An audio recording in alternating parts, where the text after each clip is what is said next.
Did you get a chance to read that post of mine? I did not. I did not. I just saw it. That's okay. Not a problem. Yeah, so Not a problem.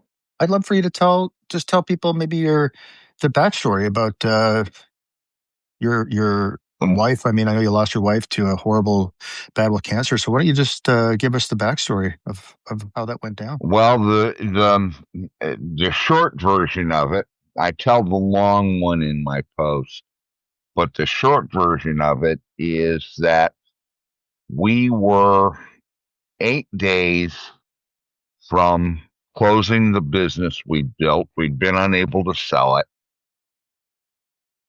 What was a business? Uh, it was a small hobby shop in Medina, Ohio, Okay. named Family Hobby.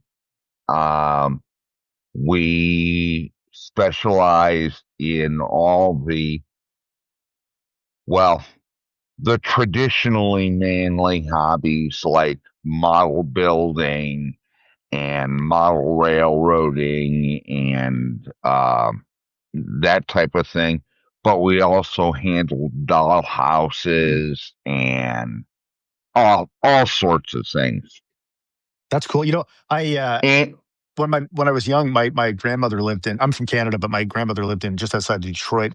And one of the like best parts about going to see her, we go to see her maybe 3 or 4 times a year, was around the corner from their house. There was a hobby shop, and they would have like they had oh, a really wicked train set up, and I would just go in there and just be in awe of it. Just I loved it. So anyway, sorry. I un- I understand. When we went into the business, I was a model railroader, Mm, which meant that I was now in hog heaven because now I was getting everything at wholesale. mm. Right, right, right. um, but because model railroading can be an expensive hobby. Anyhow, um, part of our retirement plans, in fact, was the model railroad we'd been planning for 25 years together. Well, not 25 years, 20 years, I guess. Um, and she was to be a full on part of the build and the operating crew and everything. We planned this as a retirement project. Mhm. So anyhow, we're 8 days from retiring. Her doctor has diagnosed a hot gallbladder. Okay. And not surprising, Andrea had problems when she was young and had been on steroids for a long time. They saved her life, but unfortunately, that put some weight on her. Mhm. And um, she fits a standard profile for a gallstone. How can I put it? The non politically correct way of saying it was fat, fair, and over 40. Anyhow, Mhm. uh, so, reasonable diagnosis. Sends her to a surgeon to get the gallbladder out. Surgeon runs an ultrasound on her belly and sees some fluid in there. Fluid has to be cleared up before he considers surgery. So he puts her on a course of antibiotics, says, if this thing flares up, get into the ER at Sumac City Hospital, which was where he had admitting privileges. And so, as luck would have it, she got some major pain. We went into the ER. Well, that ER is the busiest in the county. So she sent me home because it was going to be late by the time she was done, and I had to open the next day. 1:13 a.m. I get a phone call from her, and the first words out of her mouth were sit down and shut up. Mm. That's when she told me they found stage 3C/4 ovarian cancer. What They were was going it? to keep her overnight. I just They want to were ask going you, to, what was it like for you personally? What was it like to hear that? Like, what went through your mind, your body? Like, it was freaking devastating. There's no way around it. That's why she told me to sit down and shut up. mm, She knows me, knew me. Anyhow, um,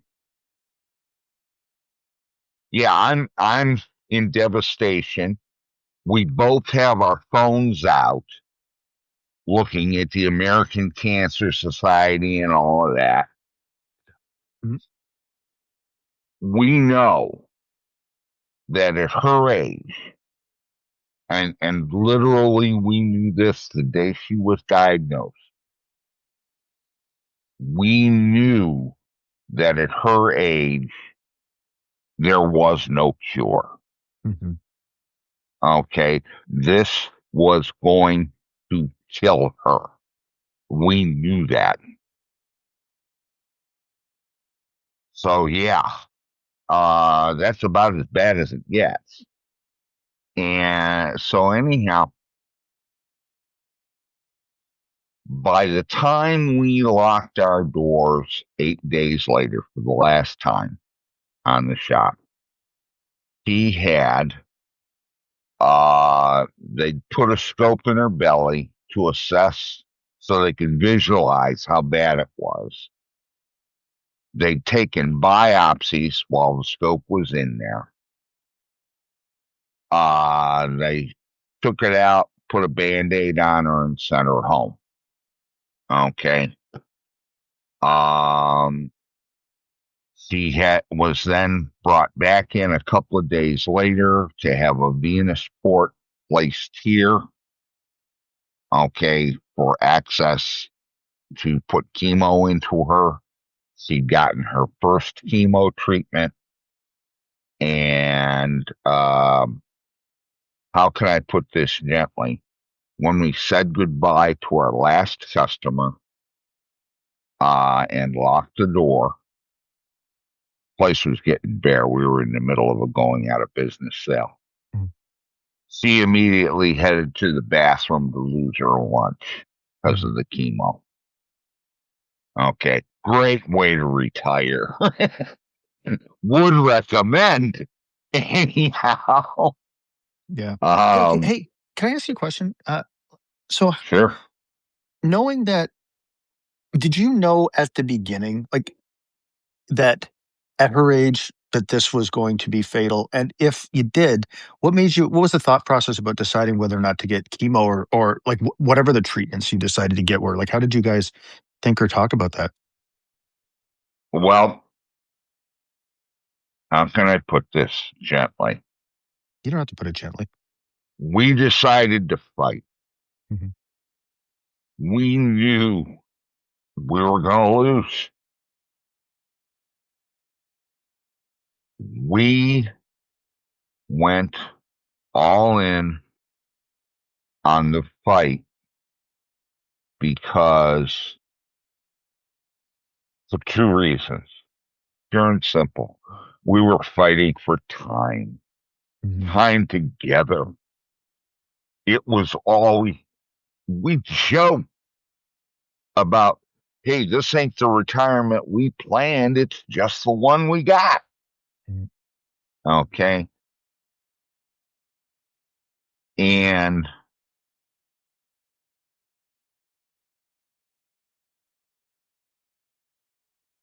we had knowingly made a bet on our health because when we closed the business, we could not afford health insurance.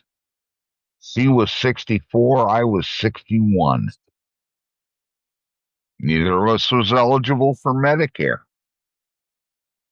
Okay. Anyhow, so we knew that this was not going to be good for our retirement savings. Right. And when the first bills came, the bills for those 8 days, okay, were about $50,000. He looked at them horrified and said, Jeff, we can't do this. And I said, shut up and don't look at the bill. Mm-hmm. Literally. Okay. I knew what I was playing. Okay. And yeah, we went all in. Um, by the time he qualified for Medicare, a little less than a year later, oh no, a little more than a year later, I forgot which side of our retirement line her birthday was on. By the time she qualified for Medicare, we had already spent about 65% of our retirement savings account. Wow. We had also spent another 20% because Andrea wanted to make our home ready for sale when she was gone. Mm. He knew that we were living on 5 acres in the middle of the country. And it was to the point where I already had kids mowing the lawn. And you know, I was having some physical problems too, still have them to this day. But anyhow, bottom line is, yeah, we pushed all the chips into the middle of the table. And Um, how was Andrea? So I picture, like, I picture myself, and I think if I mean I've lost, I lost my first wife to suicide and lost my daughter, but I look now and I think, okay, if my wife now died, like, let's put it this way, if I died, obviously it would be devastating. I think she would do better, like, than I would if she died. You know what I mean? Like, I need to. I'm realizing my wife's on like a 3.5 months trip to Australia right now, and I'm realizing that yeah, you I'm a suck at better. being alone. Yeah, I'm not into it at all, but I think she'd be much better at it. So I'm curious, like, for how Andrea's going through this, like, horrific, life-threatening battle. You guys are pouring everything, like, your financial resources into her care. Like, I just think of the emotional impact, but I also suspect, and you're talking about her wanting to get the house ready made me think of this. But how how did she show or express, like, how she wanted you to live after, or how did she show you that, like, she was trying, she wanted to set you up to be Let me okay give you after? there. I have the best example for you. Um, we were driving home from chemo, and I always, well, other than one time, I always drove her home from chemo. Okay. That one time I was in the car with her. And what you need to know is that the first thing they put in that port before they put the chemo drugs in is a steroid. Okay.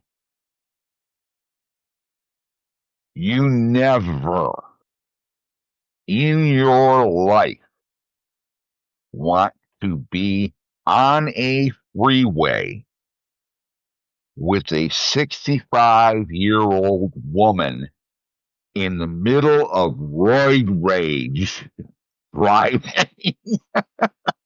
No, I can't see It's that you would not fun.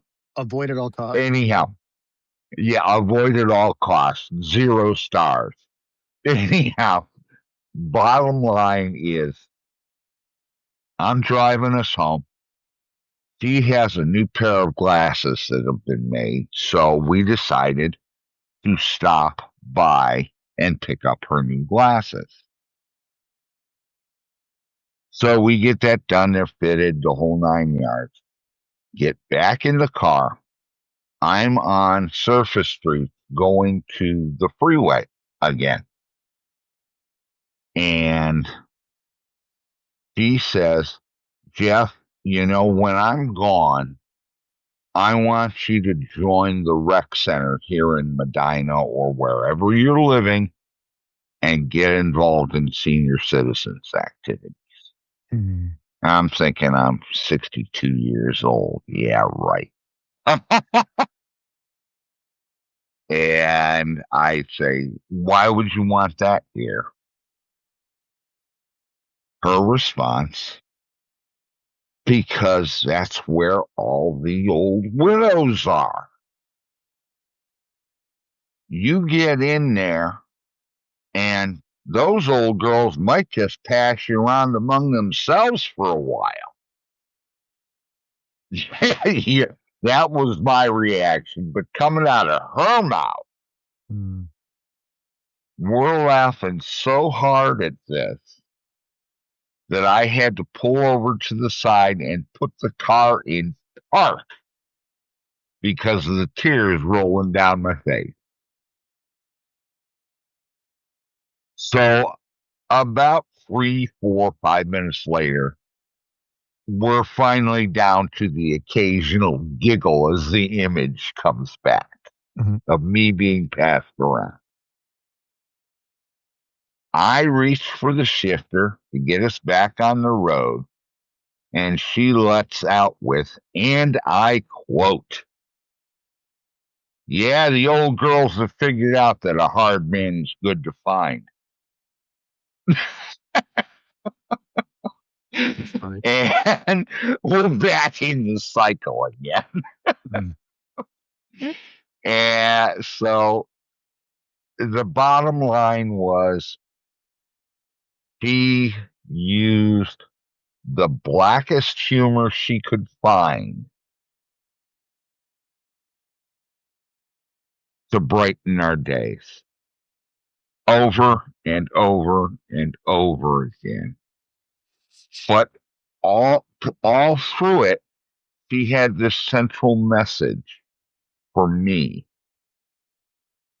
Jeff, your life goes on. Mm. Yes, warning. No, do not let it dominate your life. Okay. That's what she was telling me in everything she did.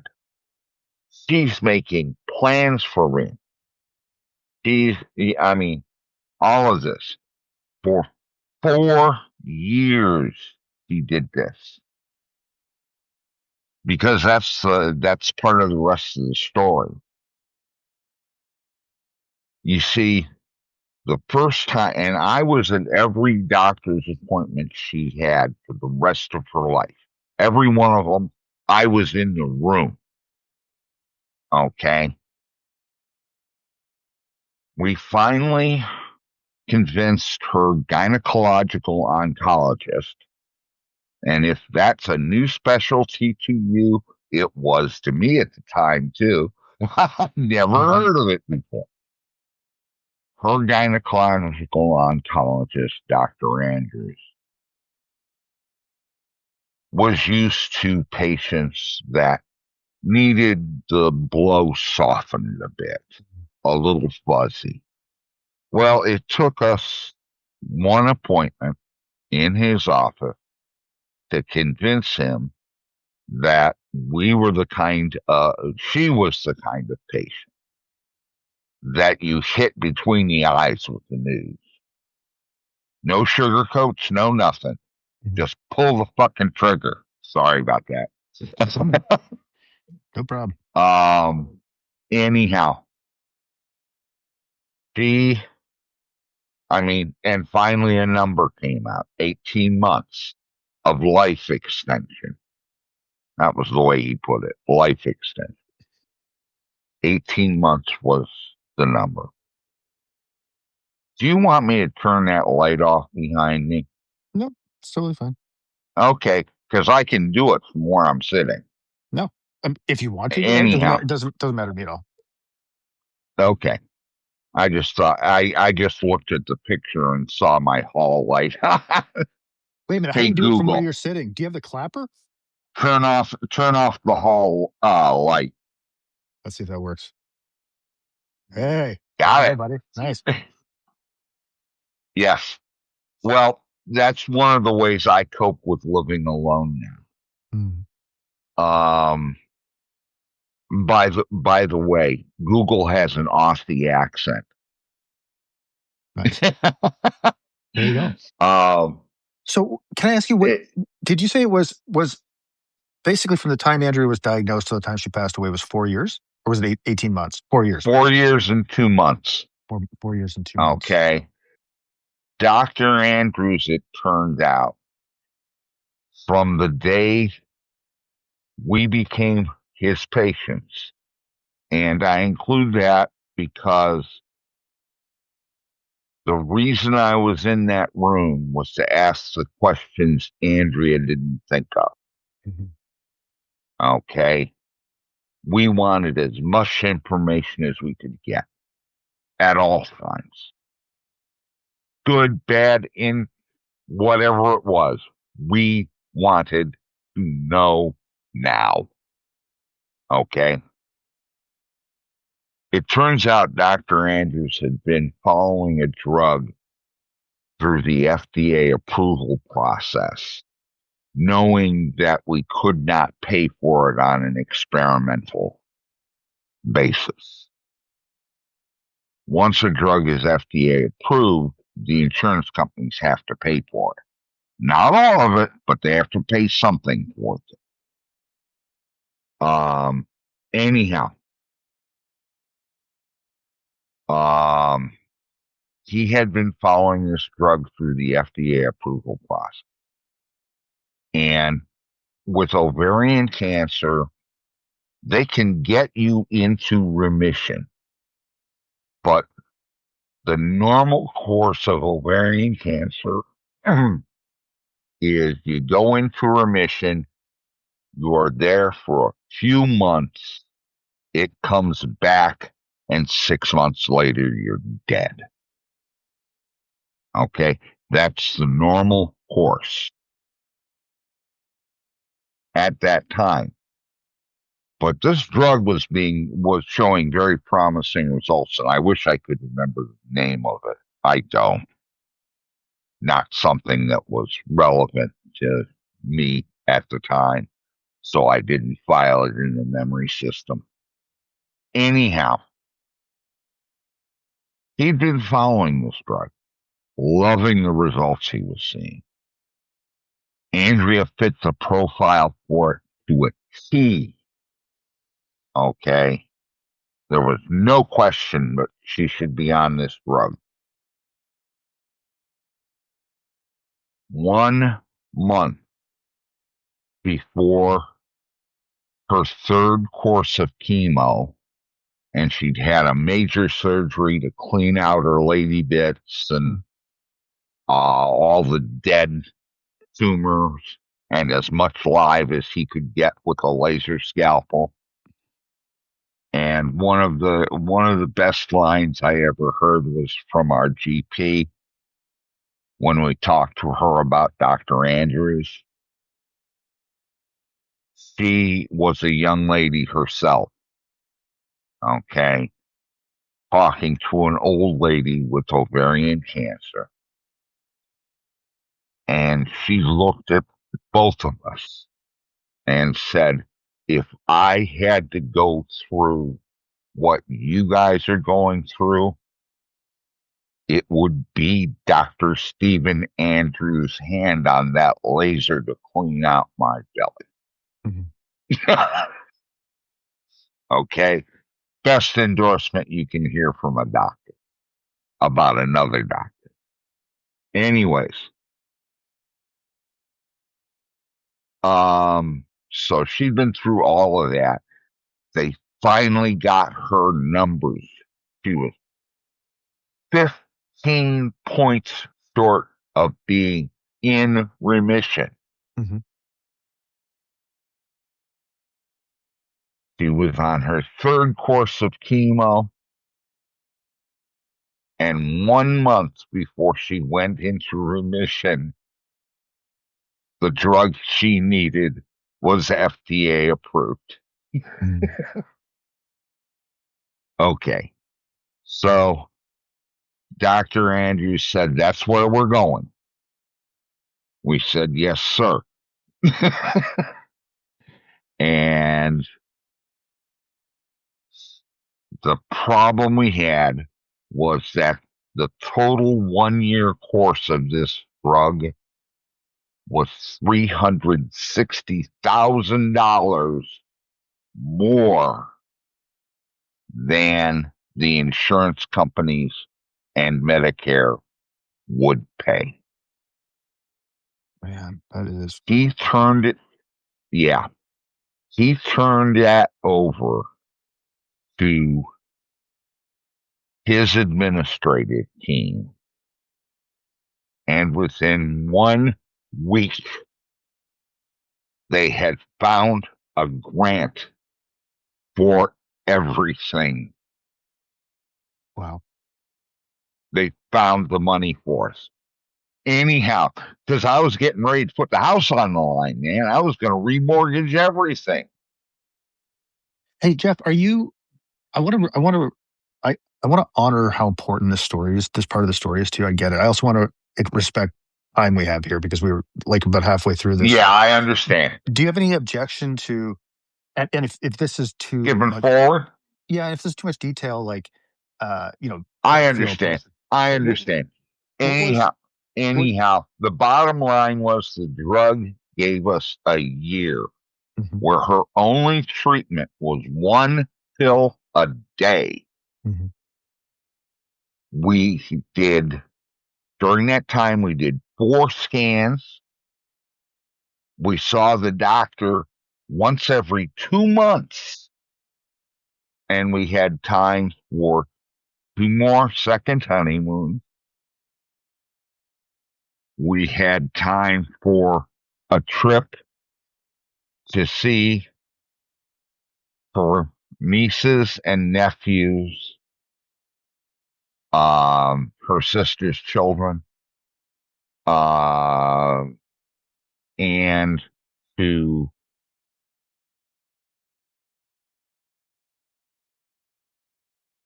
that year gave us some peace.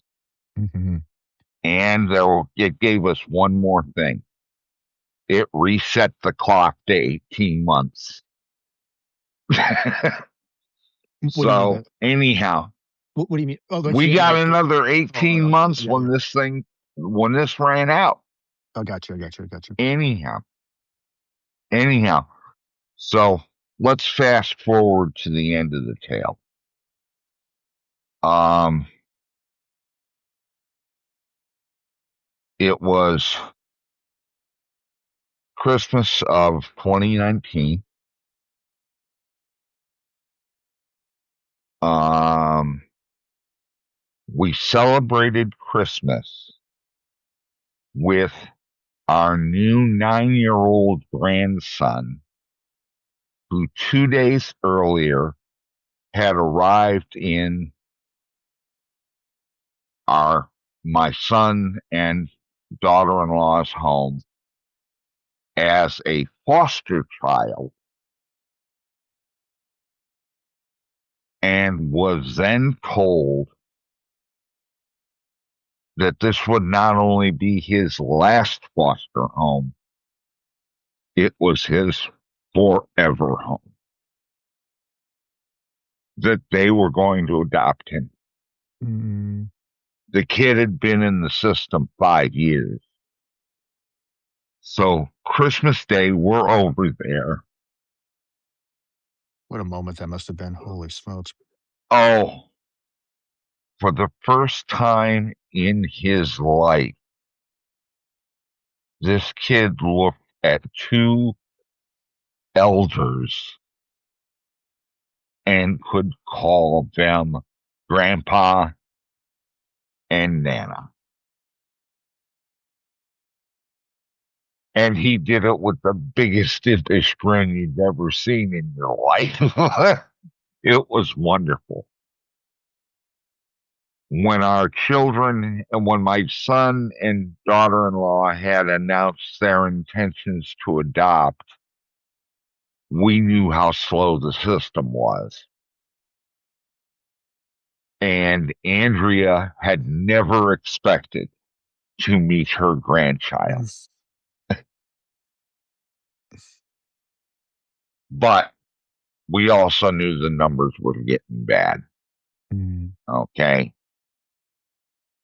It was getting real. So it's after New Year's. We're going into the doctor. He's already told her he's got a couple of drugs left in the quiver. He's also given her about a 15% chance that either one of them will work.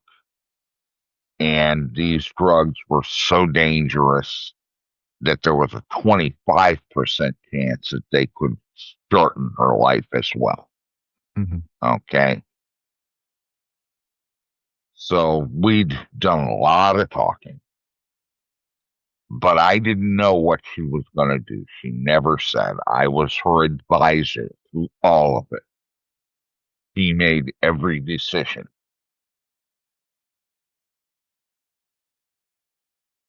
So we're going in to see Dr. Andrews, and Andrea told him what her decision was, and it was to go into hospice care at home. Mhm. Okay, that was the third option. And he said, I understand. Hang on for a second, stepped out of the room, gave some instructions to his administrative staff to cut some paperwork, came back, and we said goodbye to him. And the most wonderful thing he ever said was that Andrea was the bravest patient he had ever treated because we played for two things. The time was the big one, but we also played to knowledge. Mhm. His knowledge to increase the time for the next lady, the one we'd never know. And we were very specific about that in our conversation between us. We knew what we were doing. And Dr. Andrews, who we never said it to, acknowledged that when we said goodbye. He said, You have taught me more than I was able to give you. Wow. Yeah. Sorry, that chokes me up to this day. Dude, you lost your wife, man. It'll probably choke you up for the rest of your life, and I think that's completely okay. Yeah, probably. Would it Anyhow, be the question is it would it feel too intrusive if I asked you about the last moments you had with Andrea? no. Um, I have to go back a week for you to understand this. Um, it was Tuesday the week before she died. She died on a Wednesday. Anyhow, um, it was about 2:30 a.m. Her the bed at hospice, the hospital bed, was in our living room, so she didn't have to climb stairs, which she couldn't do anyhow. She'd broken her ankle along the way, and it had not healed properly. Enough. Anyhow, um, she woke me up saying, Jeff, I need to go to the bathroom. Well, we had a potty share 6 feet from her bed. So all I had to do was get her setting up in bed, get her feet on the floor, help her to her feet, and steady her over to the pot. At least that's all I've had to do before. Unfortunately, cancer had other ideas. I get her upright, and her knees gave out, Mhm. and I couldn't keep her up. I could not bear her weight. Okay. She ends up on the floor, soiling herself. I'm frantic. All I can do is call the hospice night nurse. I hear the phone transfer to her cell, so I know she's out with another patient. She picks it up. I explain the situation. She said, Jeff, I'll be there as soon as possible. Call 911. You need help now. So that's what I did. They come out about a half an hour after they're there. She's back in bed. She's cleaned up. She's got a diaper on. I've got a stain on the floor. But they leave, and I stay awake because I know the hospice nurse is coming. She got there about 5:30 a.m. At that point, she and I had a quiet discussion, and I came to realize that Andrea had come beyond my care. Mhm. But what you need to remember is it is now June of 2020. We are in the middle of COVID lockdown. We had chosen this hospice organization, and I'm going to mention their name, Hospice of the Western Reserve, Mhm. because they had an inpatient facility that was 10 minutes from our home. So if Andrea needed to be admitted, I could be with her easily. Okay, as much as possible. Well, unfortunately, COVID had other ideas. They had three members that were three workers who showed positive for COVID and had closed the facility, transferred the patients to the next closest facility, which was 20 miles away. And by the time Andrea needed it, that the closed facility was closed. Well, the nurse calls that next closest facility, and there's no rooms at the inn because of the transfers. Mhm. So she calls the third closest facility, and they were full due to the overflow from number two. So then she calls the mothership. Okay. David Simpson Hospice House is the second oldest hospice only facility in the United States. They proved to have a room available under COVID restrictions, of course. And so that's where Andrea went. Um, one problem. It was 60 miles from my home one way. Mhm. Okay. COVID restrictions. Family members could not stay overnight with the patient. They had to clear out of the facility by 9 p.m. Okay. Only 2 family members could be designated. They had to pass screenings for COVID, wear masks at all times that they were outside the room, um, all sorts of things. Anyhow, so now Andrea's there. They'd sent a transport ambulance, and I'd follow them, and okay, the whole 9 yards. I cannot tell you what the feeling of failure was when I watched that ambulance go down our driveway.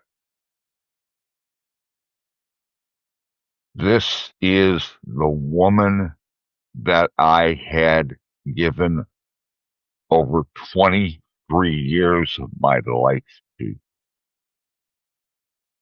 For the prior 4 months, I had been her sole caregiver 24/7. We were getting 2 or 3 half to 1 hour visits from a hospice nurse that I had to be at. Mm-hmm. Okay.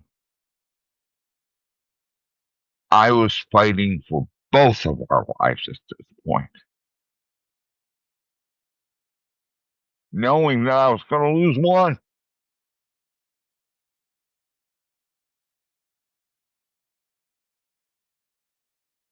So here I was. I'd lost control of everything. All I could do was hope that the folks at the other end of that ambulance knew what they were doing. So, Turns out they did. for you. Question for you. So, I mean, knowing the difficulty, or at least having knowing how dark things got for you after Andrea died, I'm curious if knowing she was going to die, had you, what were you thinking about? Or were you thinking about what comes after? Like, are we just so wrapped up in the moment that, Well, like, she sure as shit was, and she was making me do it. gotcha. Okay. Okay. She was real explicit. She did not expect me to be a monk. She completely understood that our marriage vow expired when she did. Um,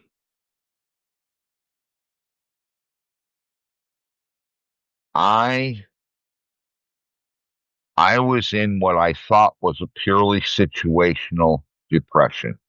Mm, I acknowledged it to my doctor. I refused treatment because I thought I could handle it. mm, Well, my wife, after her surgery, she weaned herself off the pain medication early. She was saving the remainder of it as she called it her final friend. mm,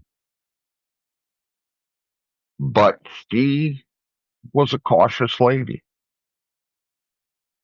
She put it into my hand with instructions that she was not to know where I stored it, mm. specifically to prevent her from making a rash decision, specifically to ensure that if she decided to use it, she was certain. So, Jeff, we got about 10 And minutes. and to We got about question 10 that. minutes left. Okay. What, Anyhow, what, bottom line is I had those drugs under my control. I had the means. And I also had a full understanding because I was the chief programmer for the first retail pharmacy system in the United States. I had programmed the drug interaction and drug allergy subsystems of that myself. So I knew how to use a physician's desk reference and had done so to ensure that she had enough of what she needed. Okay. I wasn't going to let, if she decided to go that route, I was not going to let her suffer in any way, shape, or form. So Okay. Jeff, I really want to get to, man. I'm really sorry, but we're really bumping up on time here. And I really want to understand what the Got it. experience, what the experience has been like for you in the aftermath of losing someone who you love so deeply. Because I know it got Okay. incredibly dark. Yeah. Well, the bottom line is she passed away at 11:45 p.m. On June 17th of 2020. I was holding her hand when she took her last breath. She'd been in a coma for about 20 hours. Um, and I knew that was her final coma. Okay, I knew what was coming. I'd been handling her drug regimen. In fact, I was 15 minutes away from another dose. But I was holding her hand when she died. And I leaned forward and kissed her forehead. And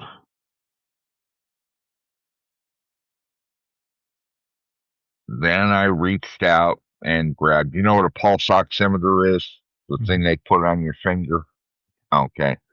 We had one. I picked it up, put it on her finger, and it came back to 0, 0. That was confirmation. Mm. Uh, and so I called the night nurse. She said, I'm out with a patient. I'll be there as soon as I'm able. Didn't get there for about an hour. And she used her pulse oximeter and pronounced Andrea dead officially.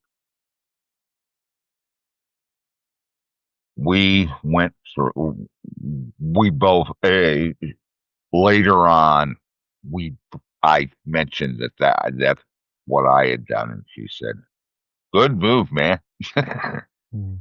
Anyhow, we then jointly prepared Andrea's body for cremation as she had specified. I'm not going to talk about that, but, and she and I talked a bit. She offered to wait until the folks from the crematorium could get there. But I said, no, go get some sleep. And so she left. Anyhow, they came, got the body. And by this time, um, I was in pretty heavy duty mourning. I never got to sleep that night. Um, the next day, um, the the equipment from hospice had to be returned, and there was a lot of it.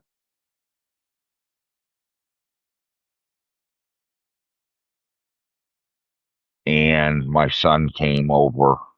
And we spent some time together, and then he went home. And I spent most of the next week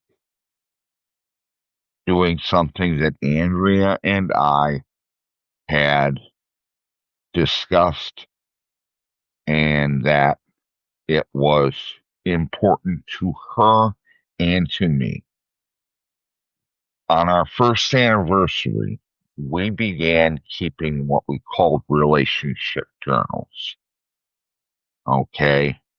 Each one of us had our own journal in which we tried to write about 400 words a day about what had happened in the relationship that day. Mhm.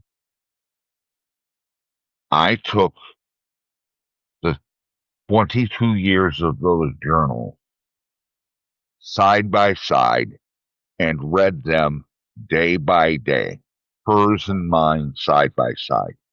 Wow. Read them from beginning to end every day of our lives. Holy shit, man! What a project! What a gift! Must have been to have it. Yes, it was a gift. Okay. And then the agreement we made the night we decided to start them, I took every one of them, put them in the burn barrel, and burned them all Mm. because they were only for the two people who wrote them. No one else ever saw them. And I never told anybody about them when she was alive. But yes, it was one of the greatest gifts I've ever received to read those journals. I can imagine. So let But me ask you. it was also one of the darkest gifts I've ever received. Oh my god. Yeah, I think of that with my daughter's text messages. Like I mean, I go through them occasionally, but it's extremely painful. I'm so grateful that I have them. Absolutely. Yeah. Let me ask. One in the same time. You Yeah, understand that? yeah. Let So me ask you. now I'm heading deeper and deeper in. Okay. The depression is just all over me. So we go through Andrea's memorial.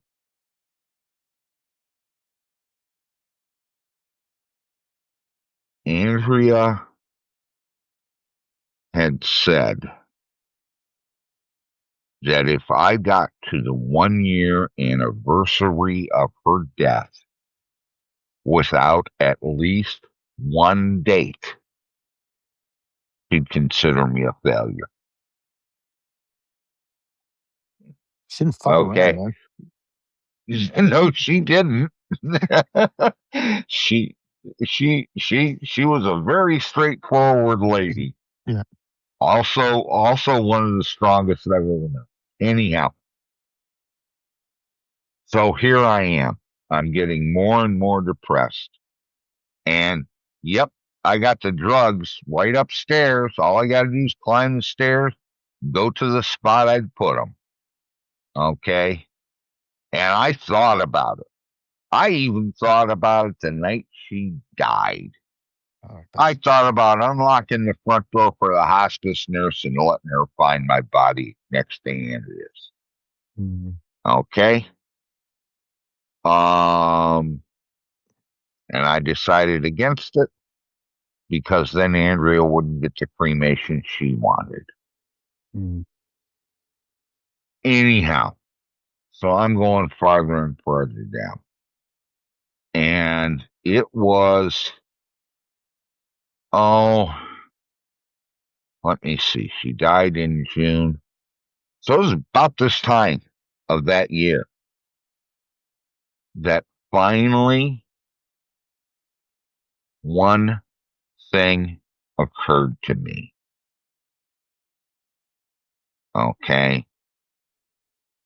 It's not quite true, but unless you have a verified terminal illness, it is true. mm. Suicide is a permanent solution to a temporary problem.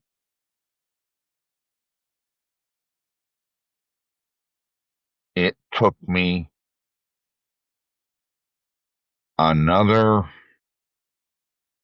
2 months before I figured out how that applied to me. Because Andrea is dead. That's permanent. There's no coming back from that. Mhm. But that's when I realized that her being dead was her situation, not mine. Me coping with her death was my situation.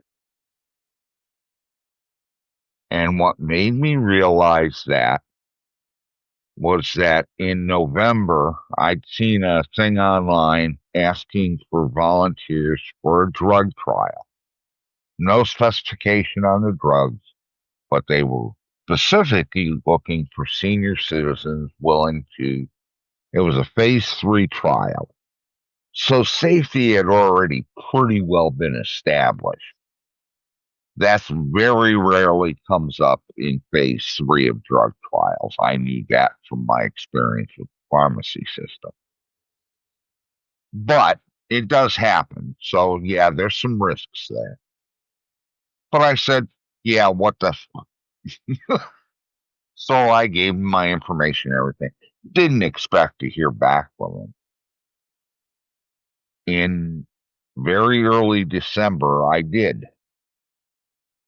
And it turned out that the drug trial I had been accepted into was Johnson & Johnson's phase 3 trial for their traditionally developed COVID vaccine. I'd spent 4 months of my life fighting that virus on my wife's behalf to let cancer kill her instead of COVID. Do you think I was going to turn this chance down? I had the chance to be a part of ending that shit. Yeah, I jumped on it with both feet. And there was the reason my situation was temporary. I committed 2 years of my life to being there for blood draws and examinations and everything, whenever they needed me to. Okay. So on December 6th, I went upstairs and I retrieved the drugs and destroyed them. Did good for you, first of all. But did was it that the do you think that participating in this trial that was so important to you because of what your wife had been through, like, did that give you a sense of purpose that like helped lift you out of this depression? Yeah. Hell yes. Hell yes. Um, Jason, I can't tell you.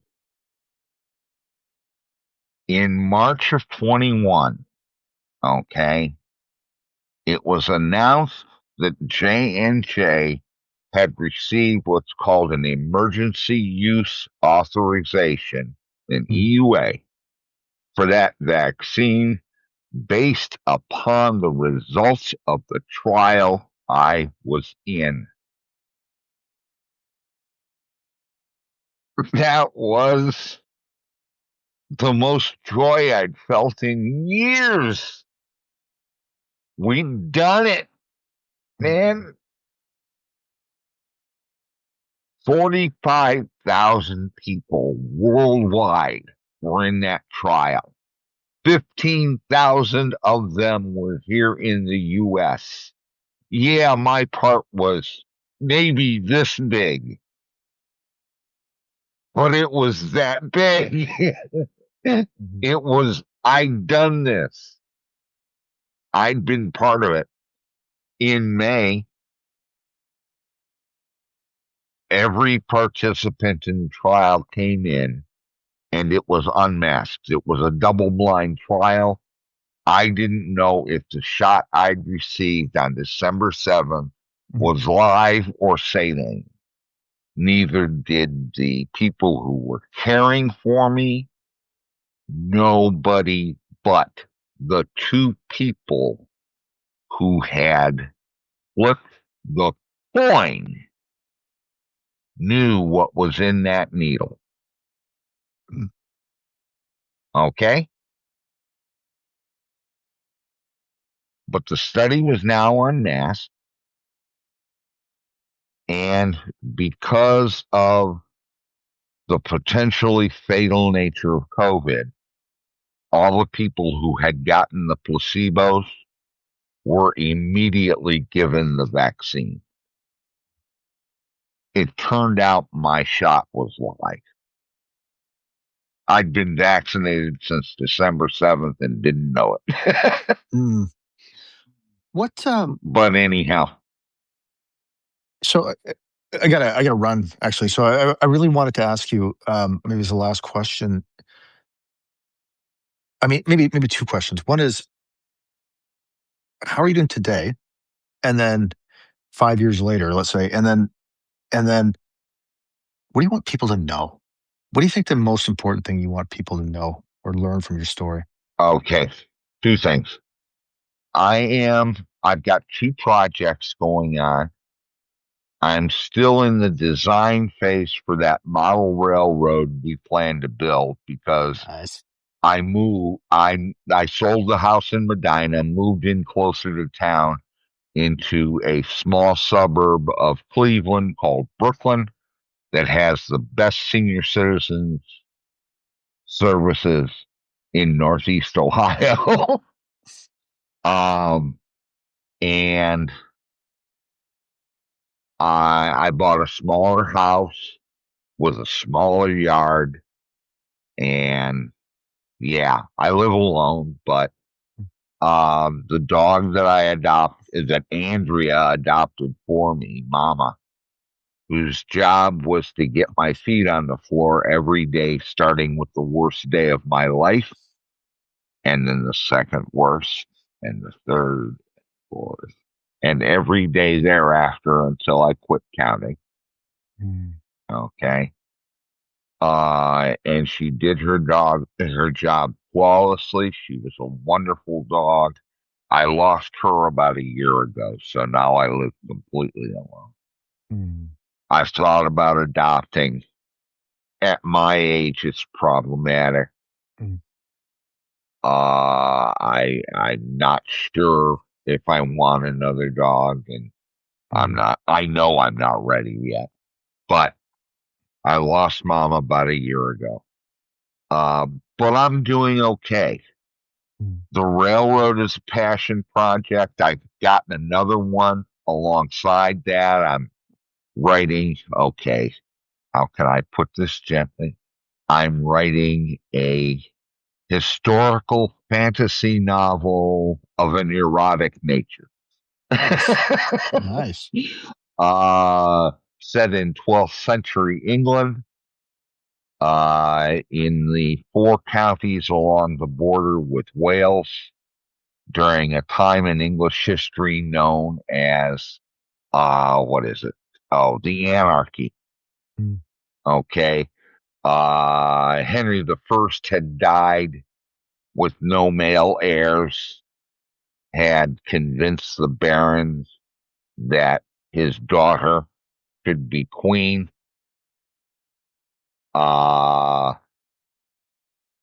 a cousin had challenged that, and they were fighting all over England.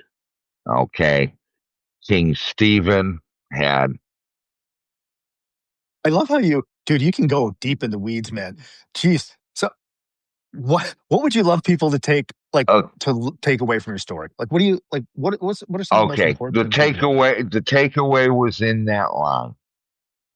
The one about suicide is always a permanent solution to a temporary problem.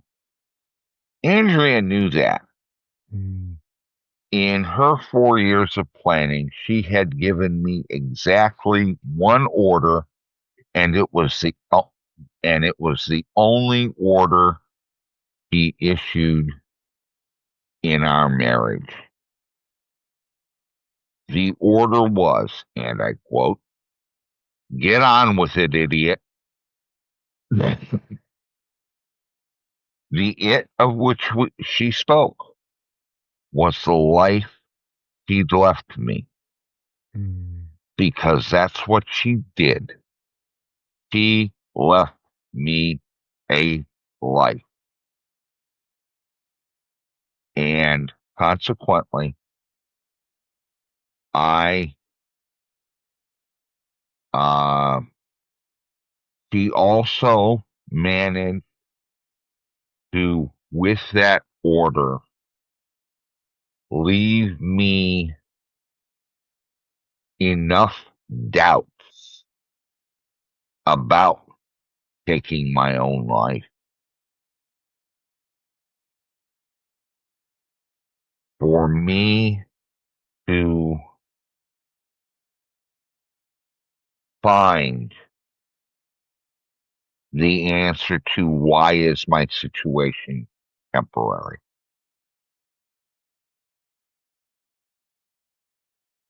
And it took some time.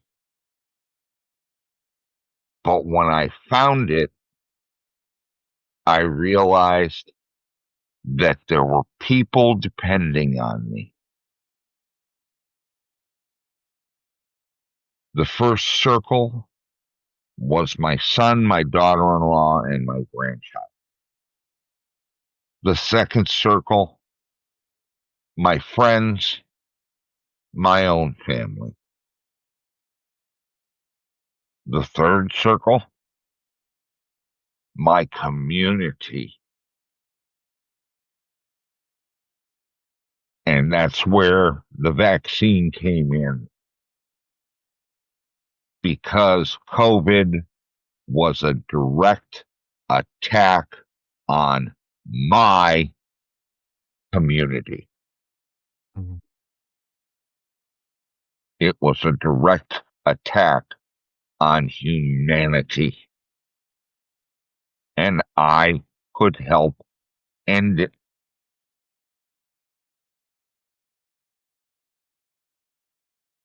Jeff, All of those, I'm getting charging notifications in my ear. yeah, I got to run. Now I Eh, I listen, man. I really, really appreciate you taking the time here today and to, Not a and problem. it's not Not a easy problem at to. all. We have like 60 people watching, and usually these clips get like 3, 4,000 views. So there's going to be a lot of people who get to hear about the incredible woman that Andrea is, and about your relationship, and that makes me happy because she sounds like a Well, wonderful, wonderful human being. I want you to know one last thing. Yeah, please. I'm sitting here and looking off to my right. I'm sitting here under an oil portrait done from a photograph from our second honeymoon in Washington, D.C., when we visited the National Botanical Gardens because she was an avid gardener. Aim the camera at it. Uh, Can we see it? yeah, I think so. Yeah, This just is going to be turn a the little camera around. tough. There it is on the wall. Nice. Okay. Anyhow, Andy was an avid gardener that was taken in the atrium, which is just a beautiful space. And the lighting in it was perfect. And I had it painted as an oil portrait and gave it to her on her birthday, knowing that I'd end up with it. But anyhow, the bottom line, always, always, always, no matter how dark the depression gets, always look for why it is temporary. There is a reason. Find it. do whatever it takes to find that reason and then grab on and hold on for dear life Jeff, thank because you, that's brother. what you need to get out the other side. Okay? What a great, what a great way to end it, man. And Thank if you so if much. you if you want to look to my post, there's information at the top of my post about getting help for suicide,